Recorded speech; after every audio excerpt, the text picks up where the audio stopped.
Wow, we have heard so much good things from the Word of God already today. இன்றைக்கு ஏற்கனவே வசனத்திலிருந்து எத்தனையோ நல்ல காரியங்களை கேட்டுவிட்டோம். I heard great testimonies and revelation today from all of those who shared.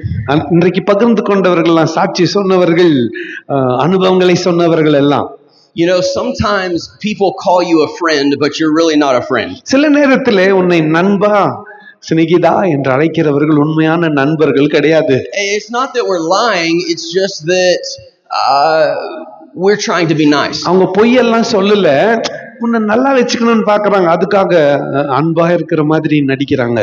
But I know that when you call us friends that you are telling the truth. ஆனா நீங்க என்ன நண்பர்கள்னு சொன்னா நீங்க உண்மைதான் சொல்றீங்கன்னு எனக்கு நல்லா புரியுது.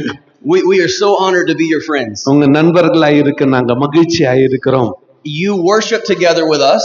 நீங்களும் எங்களோட சேர்ந்து கர்த்தரை ஆராதிக்கிறவர்களாய் இருக்கிறீர்கள். You share your food with us. உங்க ஆகாரத்தை எங்களோடு பகிர்ந்து கொள்ளுகிறீர்கள்.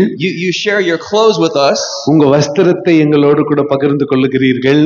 But Paul says that you share your very lives with us. Pavul சொல்லுகிறார், உங்கள் ஜீவனையே எங்களோடு பகிர்ந்து கொள்ளுகிறீர்கள். And we are a part of one church. நாம் எல்லாம் ஒரே சபையிலே அங்கமானவர்கள். And what God is doing all over the world. ஆண்டவர் உலகமெங்கிலும் செய்யக்கூடிய காரியத்தை கவனித்து பாருங்கள். The spirit of worship rests in this place. ஆராதனையின் ஆவி இந்த இடத்துல இருக்கிறதை நான் உணர்கிறேன். The spirit of worship rests in this place. ஆராதிக்கிற ஆவி இந்த இடத்துல இருக்கிறது. சந்தோஷம் இல்லையா?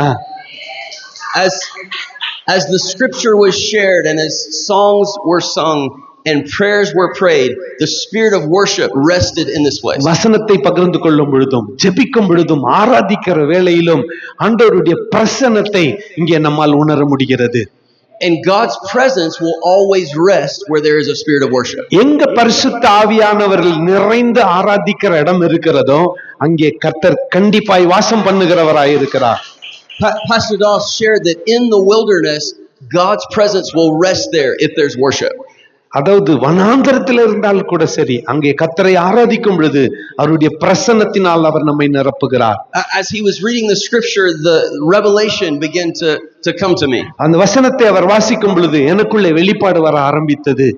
That David could worship in the wilderness because he knew the power of God in the sanctuary. ஆண்டவருடைய பிரசன்னத்திலே, ஆலயத்திலே இருக்கிற வல்லமையை அறிந்த தாவீது வனாந்தரத்திலிருந்து கர்த்தரை துதிக்கிறான். We can worship God in our homes because we've experienced his presence in the church. இப்போ ஆலயத்திலே ஆண்டவருடைய சமூகத்தை உணர்ந்த நீங்கள் வீட்டுக்கு போய் உங்கள் வீட்டிலிருந்து கர்த்தரை துதிக்க முடியும். We can worship God in the university and school because we have experienced God's power in the sanctuary. கர்த்தருடைய வல்லமையை ஆண்டவருடைய சபையிலே அனுபவிக்கிற நீங்கள் வேலை ஸ்தலத்திலே படிக்கிற இடத்திலே அந்த வல்லமையை தொடர்ந்து உணர முடியும். I love how Pastor Doss says that God was waiting to meet with us this morning. Pastor Das காலையில சொன்னபடி நம்மை சந்திக்க ஆண்டவர் நமக்காய் காத்து கொண்டு இருக்கிறார். But aren't you thankful for Jesus that we can now carry the presence everywhere we go? இப்போ நாம போகிற இடமெல்லாம் இயேசுவின் பிரசன்னத்தை சுமந்து செல்வதற்காக ஆண்டவருக்கு நன்றி சொல்ல வேண்டாமா? Amen. At church, back home at LifeGate Church, LifeGate சபை அமெரிக்காவிலே, we have been sharing as a community about the power of worship. ஆராதனையின் வல்லமையை குறித்து அங்கே இருக்கிற ஒரு சமூகத்திற்கே நாங்கள் அறிவித்துக் கொண்டிருக்கிறோம். And I want to share just a few minutes about the power of worship in the church. ஆலயத்திலே ஆவியிலே நிரம்பி ஆராதிக்கும் பொழுது இருக்கக்கூடிய வல்லமையை கொஞ்ச நேரம் உங்களோடு பகிர்ந்து கொள்ள போகிறேன். All of us in our lives are building something. நம்ம வாழ்க்கையில எல்லாரும் ஏதோ ஒன்றை கட்டி கொண்டிருக்கிறோம். We're building a family or a career. ஒரு குடும்பத்தை கட்டுகிறோம், எதிர்காலத்திற்காக கட்டமைத்துக் கொண்டிருக்கிறோம். We're building sometimes things with our hands every day. சில நேரத்தில் நம்முடைய கைகளினால் கூட, கை வேலைகளினால் கூட நாம கட்டி கொண்டிருக்கிறோம். How many of you are in school of some way? You're in education. எத்தனை பேர் ஸ்கூல்லயோ காலேஜ்லயோ படிச்சுன்னு இருக்கீங்க? Raise your hand. How many are in school? படிச்சுன்னு இருக்கிறவங்க எல்லாம் கையை உயர்த்தி காட்டுங்க. When you go to school, you're building something. நீங்க பள்ளிக்கூடத்துக்கு போகும் எதிர்காலத்தை கட்டி அமைக்கிறீர்கள். But more than anything we build, the most important thing we build is God's kingdom. வேறு எதை கட்டுவதை காட்டிலும் தேவ ராஜ்யத்தை கட்டுவதுதான் மிக மிக முக்கியமானது. It doesn't mean that we don't build the other things in our life. மற்ற காரியங்களை எல்லாம் கட்ட வேண்டிய அவசியம் இல்லை என்ற அர்த்தம் அல்ல. It means that through those things we are building one kingdom, God's kingdom. அவைகளின் மூலமாக கூட தேவனுடைய ராஜ்யத்தை, ஒரே ராஜ்யத்தை கட்டுகிறவர்களாய் நாம் இருக்க வேண்டும்.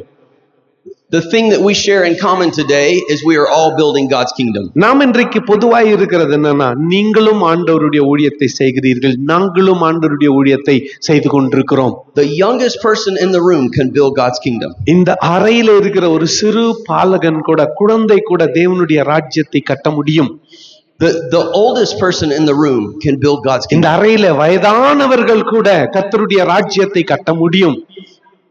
The white people in the room can build God's kingdom. இந்த அறையில இருக்கிற வெள்ளைக்காரங்க எல்லாம் ஆண்டவருடைய ராஜ்யத்தை கட்ட முடியும்.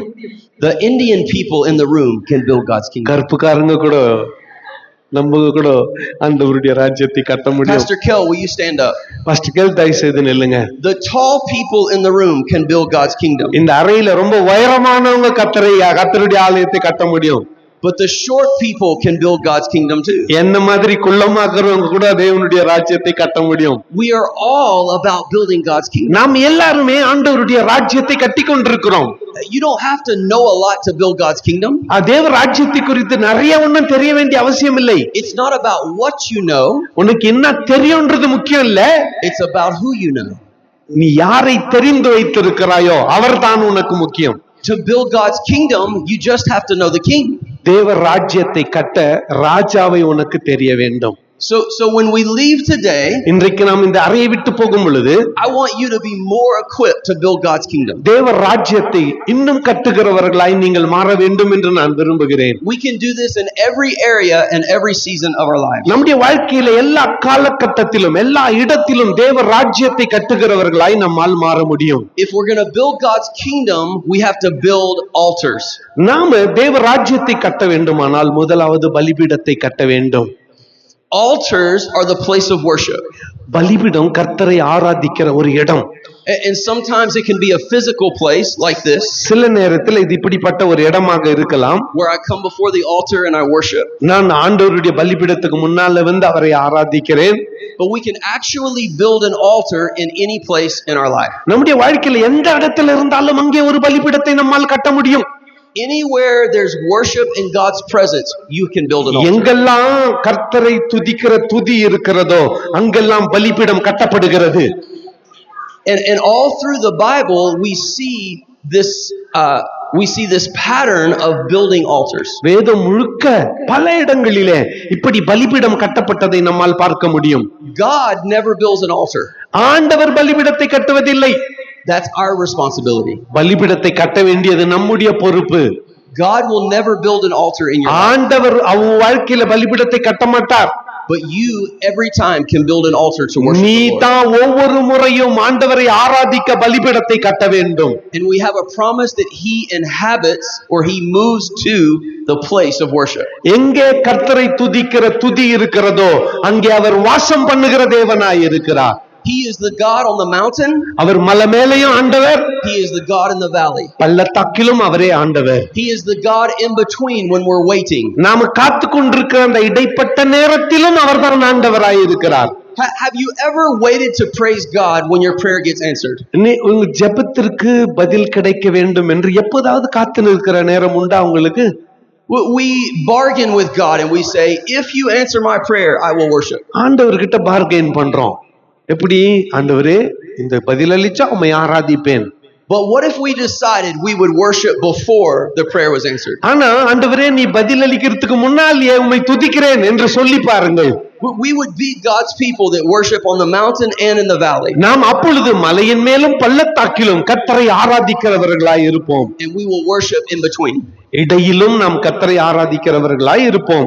Psalm 127:1 says this. 127ஆம் சங்கீதம் முதல் வசனம் இப்படியாய் சொல்லுகிறது. Unless the Lord builds the house, its builders work for nothing. கர்த்தர் வீட்டை கட்டாராகில் அதை கட்டுகிறவர்களுடைய பிரயாசம் விருதா. Unless the Lord watches over the city, the men who watch over it stay awake for nothing. கர்த்தர் நகரத்தை காவாராகில் காவலாளர் விழித்திருக்கிறதும் விருதா. This reminds us that you can build a lot of things in your life. இது நமக்கு என்ன சொல்லுகிறது என்றால் நம்முடைய வாழ்க்கையில் அநேக காரியங்களை நம்மால் கட்ட முடியும். But if you're not building a place of worship, கர்த்தரை ஆராதிக்கிற பலிபீடத்தை நீ கட்டாவிட்டால், then you're missing the whole point. நீ என்ன கட்டினாலும் அது ஒண்ணுக்கும் பிரயோஜனம் இல்லை. And then the next verse I want to read is Exodus 20:24. யாத்ராகமம் 20:20 அதிகாரம் 24 வசனத்திலே, Look this one up in your Bible. உங்க வேதத்தில் இதை பாருங்கள். யாத்ராகமம் 20:24. பலிபீடத்தை எனக்கு உண்டாக்கி அதின்மேல் உன் ஆடுகளையும் உன் மாடுகளையும் சர்வாங்க தகன பலியாகவும் சமாதான பலியாகவும் செலுத்துவாயாக. நான் என் நாமத்தை பிரஸ்தாபப்படுத்தும் Hallelujah. Thank you. ஸ்தானத்திலும் உன்னிடத்தில் வந்து உன்னை ஆசீர்வதிப்பேன். Amen. God's people were delivered from Egypt. இஸ்ரவேல் ஜனங்கள் எகிப்திலிருந்து விடுதலையாக்கப்பட்டார்கள். And God was giving them instructions on how they could worship the Lord. கர்த்தரை எப்படி ஆராதிக்க வேண்டும் என்று கர்த்தர் ஆலோசனை சொல்லிக் கொண்டிருக்கிற நேரம். At this time they were wandering around in the desert. இப்பொழுது வனாந்தரத்திலே சுற்றித் திரிந்து கொண்டிருக்கிறார்கள். They had not yet entered the promised land. இன்னும் வாக்குத்தத்தம் பண்ணப்பட்ட கானானுக்குள் பிரவேசிக்கவில்லை. But God was teaching them the foundation of building an altar to worship. ஆண்டவரை ஆராதிக்க எப்படி பலிபீடம் கட்ட வேண்டும் என்று கர்த்தர் அவர்களுக்கு போதித்துக் கொண்டிருக்கிறார். He says, build my altar wherever I cause my name to be remembered. என் நாமம் பிரஸ்தாபப்படுத்தும் எந்த ஸ்தானத்திலும் உன்னிடத்திலிருந்து வந்து நான் ஆசீர்வதிப்பேன். And I will come to you and I will bless you. உன்னிடத்திலே வந்து நான் உன்னை ஆசீர்வதிப்பேன். Everywhere in your life you can build an altar. உன் வாழ்க்கையிலே எங்க இருந்தாலும் சரி நீ பலிபீடத்தை கட்ட முடியும். You gather things together before the Lord. கர்த்தருக்கு முன்பதாக காரியங்களை ஒருங்கிணைத்து, And in that place, you declare God's name will be remembered. அந்த இடத்திலே கர்த்தருடைய நாமத்தை நினைவு கூர்ந்து அவரை ஸ்தோத்திரிக்க வேண்டும். And if we do this in worship, ஆராதிக்கிற வேளையிலே இப்படி செய்தால், He says there's a blessing you will receive. நீ ஆசீர்வாதம் பெற்றுக்கொள்வாய் என்று வேதம் சொல்லுகிறது. Any place that we build an altar, we can be changed. எங்கேயாவது நாம் பலிபீடம் கட்டினால் நமக்குள்ளே மாற்றம் ஏற்படும். Sometimes we come to the altar and we get down before the Lord. சில நேரத்திலே பலிபீடத்துக்கு வந்து முழங்கால் படியிட்டு, And we pray and sometimes we cry. சில நேரத்திலே ஜெபிக்கிறோம், அழுகிறோம். But then we get up and walk out the door the same way. ஆனால் எழுந்து வந்த வண்ணமாகவே திரும்பி போய் விடுகிறோம். We haven't left changed நாம மாறவே இல்லை. because we forgot to make sure that this is a place God's name would be remembered. இங்கே கர்த்தருடைய நாமம் நினைவு கூறப்படும் என்பதை மறந்து விடுகிறோம். I want you to think about the special how the altar has a special place in our lives. நம்முடைய வாழ்க்கையிலே பலிபீடம் எவ்வளவு முக்கியம் என்பதை சிந்தித்து பாருங்கள். Weddings happen at an altar. திருமணம் கூட ஒரு பலிபீடத்துல நடக்கிறது. Child and family dedications happen at an altar. குழந்தை பிரதிஷ்டை பண்றது இங்க. Repentance happens at an altar. மனம் திரும்புதல் இங்க பலிபீடத்துல. Giving happens at an altar. காணிக்கை செலுத்துகிறது பலிபீடத்துல. Declaring the word of God happens at an altar. கர்த்தருடைய வார்த்தை பலிபீடத்திலிருந்து முழங்குகிறது. Ordination of ministry happens at an altar. ஊழியத்துக்கு பிரித்தெடுக்கப்படுதல் பலிபீடத்திலே நடக்கிறது. Baptism happens at an altar. ஞானஸ்நானம் பலிபீடத்திலே நடக்கிறது. Baptism in the Holy Spirit happens at an பரிசுத்தாவின் altar. அபிஷேகம் பலிபீடத்திலிருந்து கிடைக்கிறது. All of these places, இவைகளெல்லாம் நடக்கும் பொழுது, all of these significant moments இவைகளெல்லாம் முக்கியமான தருணங்கள், are a place where the name of the Lord will be remembered. இங்கே கர்த்தருடைய நாமம் நினைவு கூறப்படுகிறது. And there's a blessing to be received in those places. கர்த்தர் இந்த இடத்துல இருந்து நான் உன்னை ஆசீர்வதிக்கிறேன் என்று சொல்லுகிறார். We don't build an altar to stay the same. அதே திருப்பி திருப்பி சொல்ல பலிபீடம் கட்டுவதில்லை நாம். We build an altar for Him to change us. நம்மை அவர் மாற்றும்படியாய் பலிபீடம் கட்டுகிறோம். When you come before the Lord with your sin and you bring it to Him, பாவத்தோடு ஆண்டவருடைய முன்னாலே வந்து அவரிடத்தில் அறிக்கையிட்டால், you don't leave with it when you go out the door. போகும்போது திரும்பி அதே மூட்டையை தூக்கின்னு போறதில்லை. He is the God who forgives. அவர் மன்னிக்கிற தேவன். When you come to the Lord and you pray for healing, அவரிடத்துல வந்து சுகத்துக்காய் ஜெபிக்கும் போது, you walk out declaring that God is my healer. வெளியே போகும் பொழுது கர்த்தர் என்னை சுகமாக்கினார் என்று சொல்லிக்கொண்டே போக வேண்டும். We don't walk out with the same thing. வந்த அதே நோய் முட்டையை தூக்கி தலைமையில வச்சுன்னு போறது இல்ல. We've decided that this will be a place His name will be remembered. இந்த இடத்திலே கர்த்தருடைய நாமம் நினைவு கூறப்படும் என்று தீர்மானித்து பிரச்சனைகளை எங்கே விட்டு விட்டு செல்ல கற்றுக்கொள்ள வேண்டும். Here's something I want you to think about. இது இன்னொன்றையும் நீங்கள் நினைக்க வேண்டும். Is your family a place that His name will be remembered? உன்னுடைய குடும்பத்திலே அவருடைய நாமம் நினைவு கூறப்படுகிறதா? Are your children a place that the name of the Lord will be remembered? உன் பிள்ளைகளுடைய வாழ்க்கையிலே கர்த்தருடைய நாமம் பிரஸ்தாபப்படுகிறதா? I am a father. நான் ஒரு தகப்பன். And sometimes I'm a good father. சில நேரத்துல நல்ல அப்பா நானு. Sometimes I'm not a good father. சில நேரத்துல நல்ல அப்பா இல்ல. But I don't want my kids just to think I'm a good father.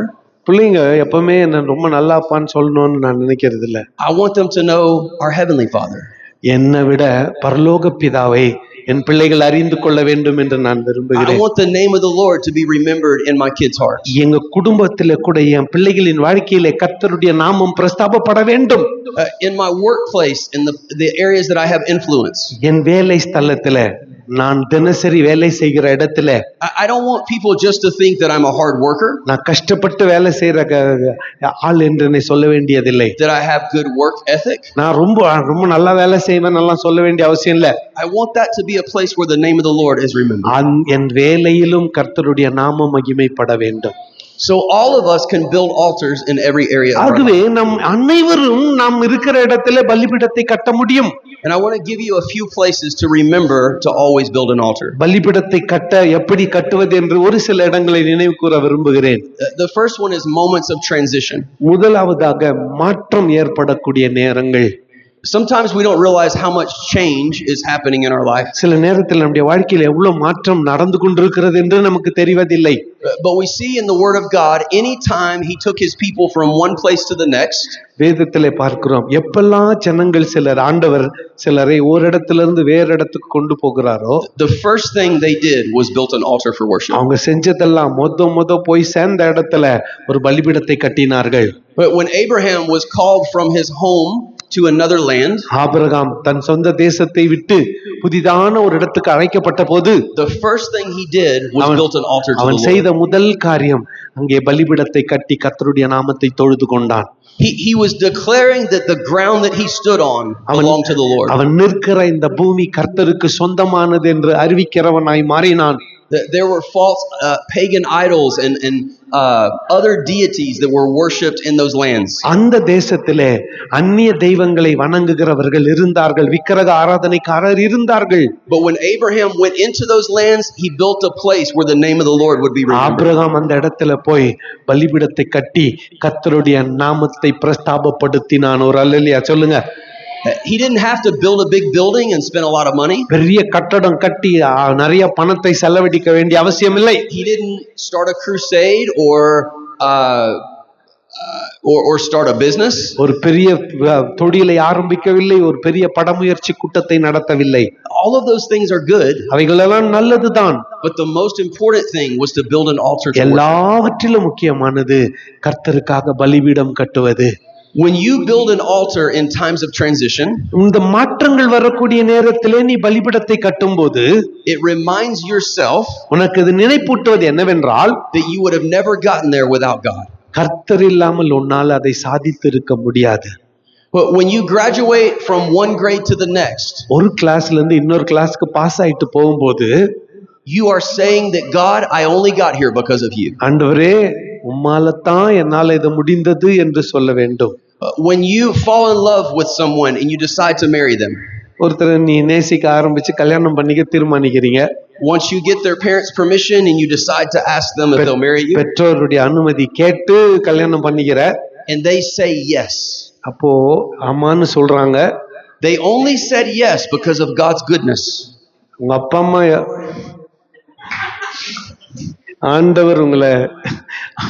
ஆண்டவருடைய இரக்கத்தினால் தான் உங்க அப்பா அம்மா ஒத்துக்கினாங்க.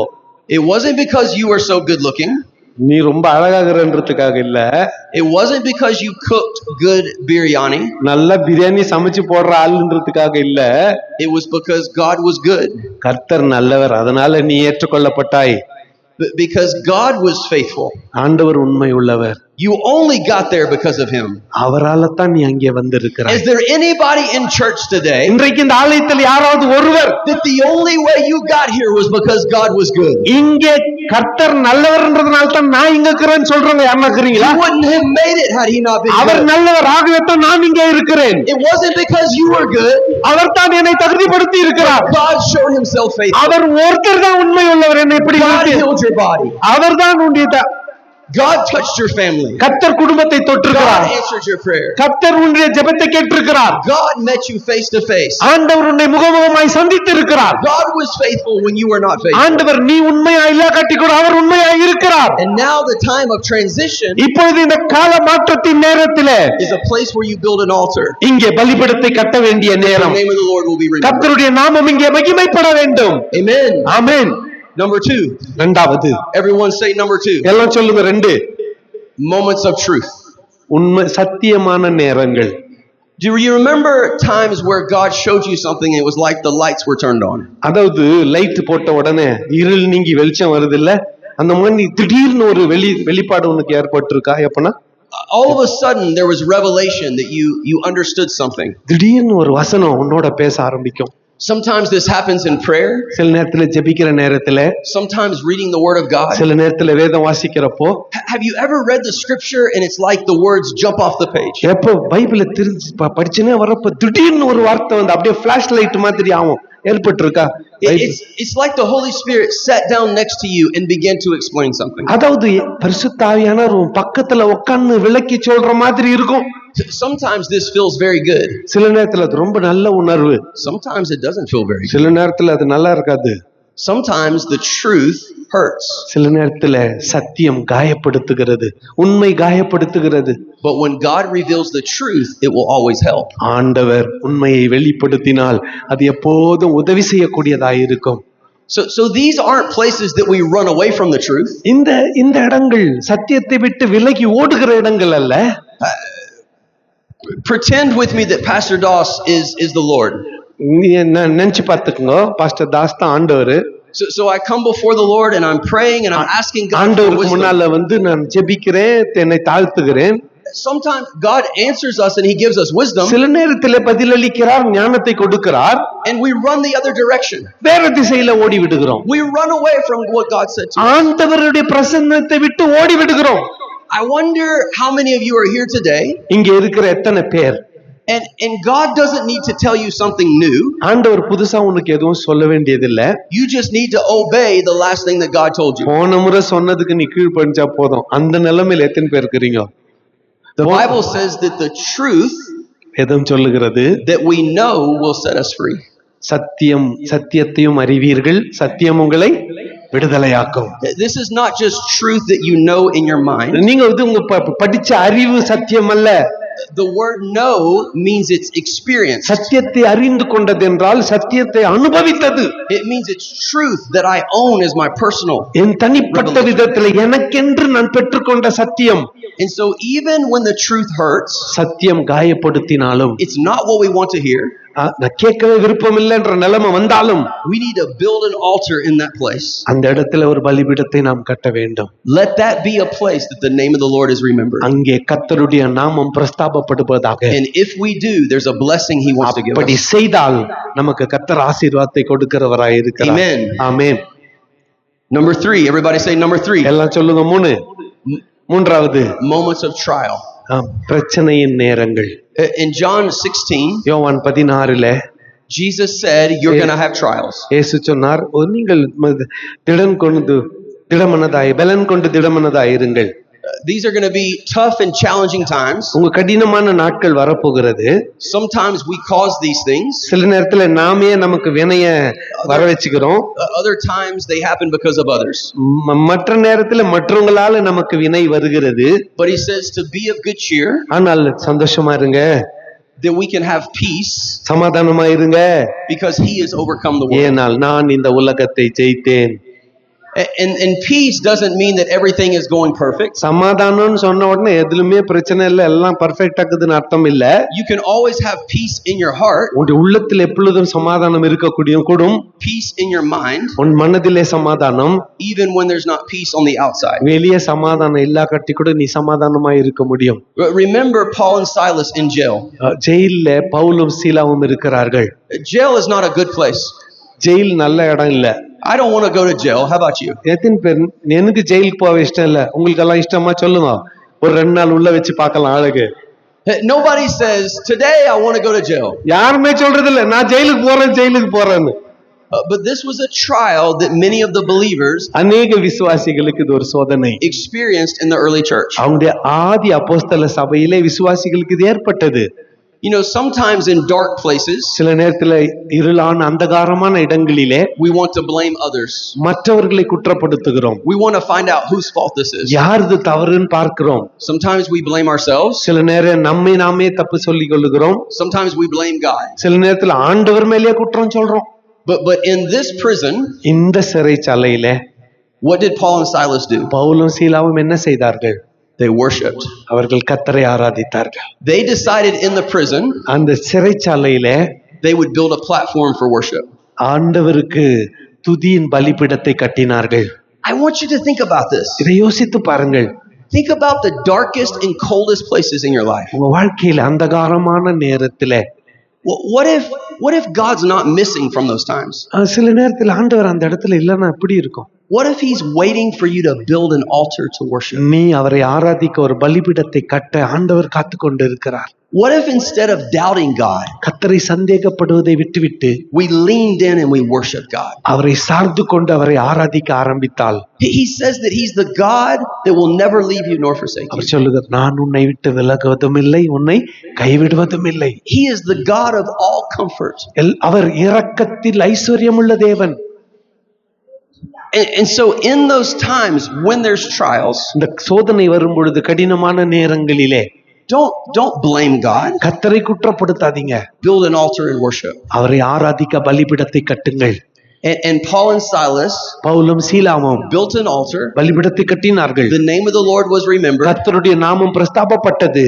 And there was a blessing from the Lord. கர்த்தர் அவர்களை ஆசீர்வதித்தார். Remember the different times in the New Testament? புதிய ஏற்பாட்டிலே வெவ்வேறு காலகட்டத்திலே The chains fell off. சங்கிலிகள் அறுந்து விழுந்தது. The jail doors opened up. சிறைச்சாலை கதவுகள் திறந்தது. God is always looking to set the captive free. ஆண்டவர் எப்பொழுதும் கட்டுண்டவர்களை விடுதலையாக்க எதிர்பார்த்து கொண்டிருக்கிறார். In the trial we can build a place of worship. நம்முடைய சோதனையின் நேரத்திலே கர்த்தரை நம்மால் ஆராதிக்க முடியும். If you're in a trial today, இன்றைக்கு இந்த சோதனையான நேரத்தில் நீ வந்திருந்தால், if there's a time that you're frustrated, நீ ரொம்ப என்ன செய்வதென்று தெரியாமல் கலங்கி போயிருந்தால், maybe unsure of what to do, என்ன செய்வதென்று தெரியாமல் திகைத்துக் கொண்டிருந்தால், build an altar and worship. ஆண்டவருக்கு பலிபீடத்தை கட்டி அவரை துதிக்க ஆரம்பியுங்கள். உங்கள் பிரச்சனைகள் எல்லாம் ஓடி போகும். ஆமென். Number 4, நான்காவதாக a place of tragedy. துக்கமான நேரங்கள்.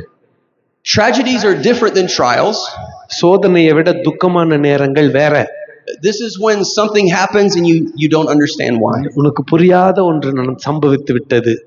Sometimes we try to explain tragedy in our lives like God sent this. சில நேரத்துல நம்ம குடும்பத்துல துக்கம் சம்பவம் நடக்கும்போது ஆண்டவரே தான் அனுப்புனாருன்னு விளக்கம் கொடுக்க பார்க்கிறோம். But God doesn't give you something that he doesn't have. ஆனால் ஆண்டவர் அப்படிப்பட்ட காரியங்களில் உன்னை சோதிக்கிறவர் அல்ல.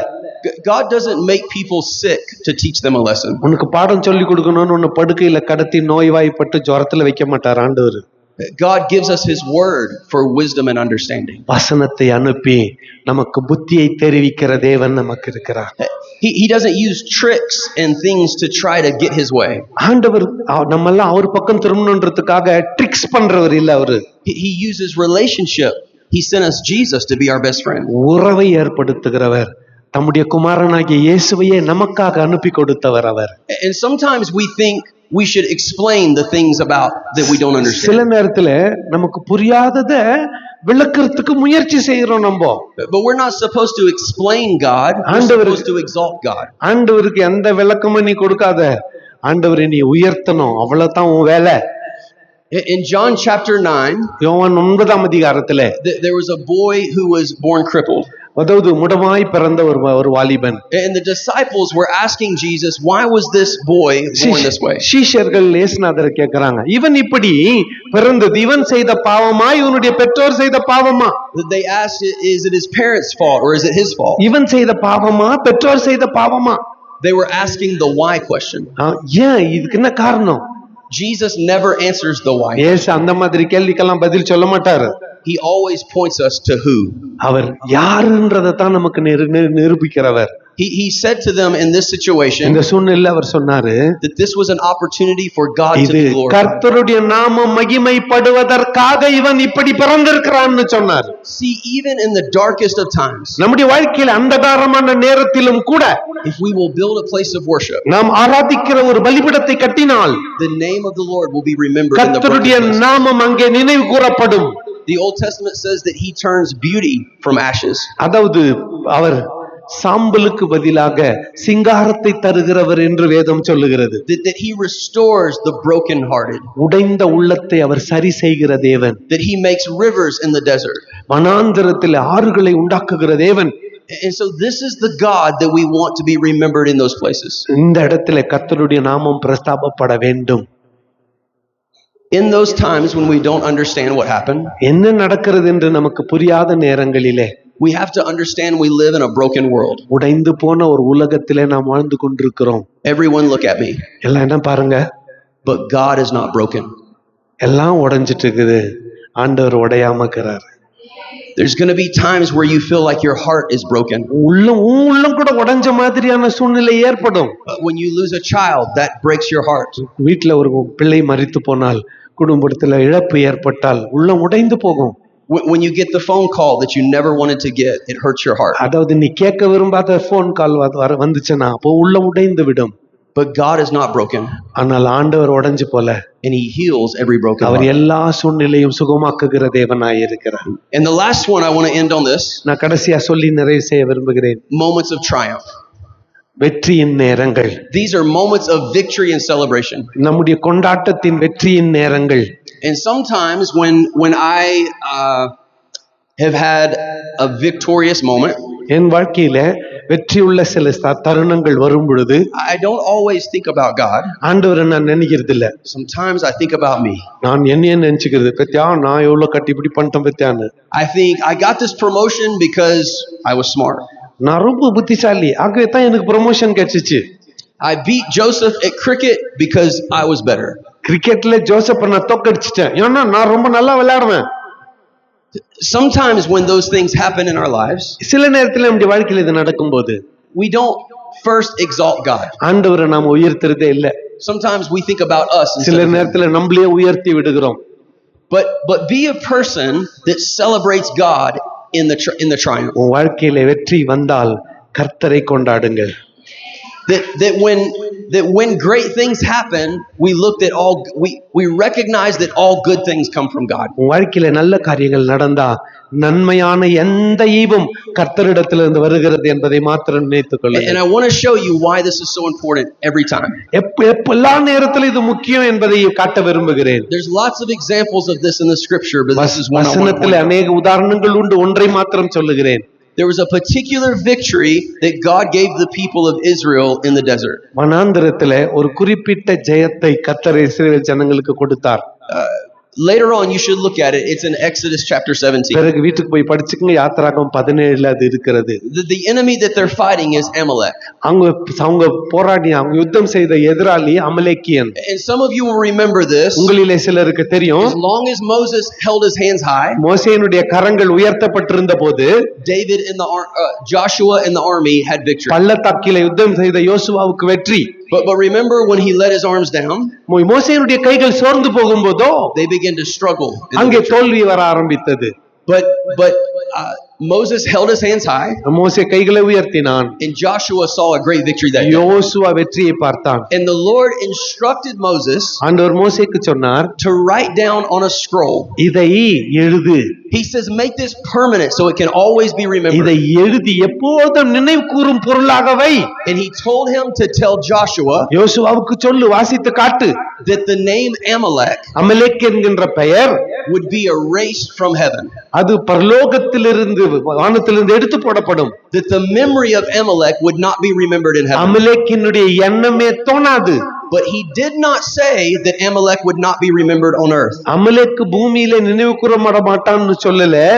40 years later, 40 ஆண்டு கழிச்சு Joshua would fight Amalek again. மறுபடியுமா யோசுவா அமலேக்கோடு யுத்தம் செய்கிறான். But God wanted the next generation to know, ஆனால் அடுத்த சந்ததி தெரிந்து கொள்ள வேண்டியது, 40 years before the battle came, யுத்தம் வருவதற்கு 40 ஆண்டுகளுக்கு முன்பதாகவே that the victory would be theirs.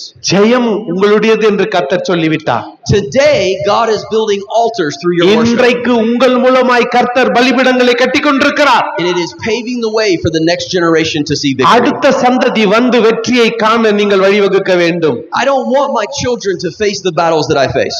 நான் போராடின போராட்டங்களை எங்கள் பிள்ளைகள் கடக்க கூடாது. I want them to go farther than I've ever gone. என்னை காட்டிலும் மேலான காரியங்களை எங்கள் பிள்ளைகள் காண I வேண்டும். want them to build the kingdom in a way that I couldn't. நான் கட்ட முடியாத விதத்திலே என் பிள்ளைகள் தேவராஜ்யத்தை கட்ட வேண்டும். That means today in triumph, இன்றைக்கு இந்த வெற்றியிலே I build an altar.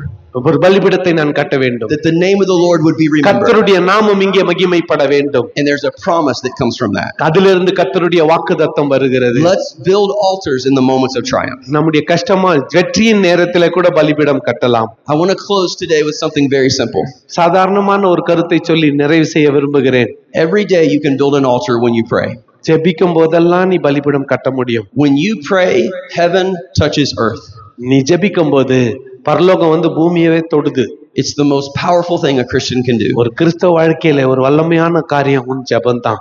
When you give of your time, talent, and resources, உன்னுடைய நேரத்தை, உன்னுடைய திறமைகளை, உன்னுடைய பணத்தை ஆண்டவருக்காக கொடுக்கும் போது, we build an altar when we bring a sacrifice. பலியை செலுத்தும் பொழுது பலிபீடத்தை கொண்டு வருகிறோம். What is a sacrifice? பலிபீடம் என்றால் என்ன? It must cost you something. நீ பலி செலுத்தினா உனக்கு செலவாகணும். When you give your time or you give resources, நேரத்தை, பணத்தை, it costs you something.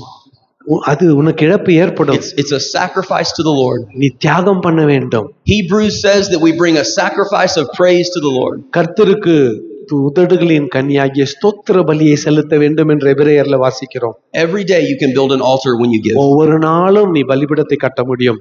And you can build an altar every day when you worship. நீ ஆண்டவரை ஆராதிக்கும் பொழுது தினந்தோறும் பலிபீடம் கட்ட Will முடியும். you stand to your feet?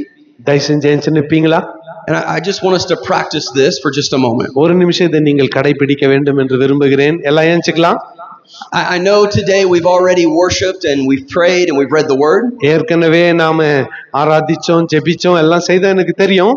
But I wonder in one of the areas that we've discussed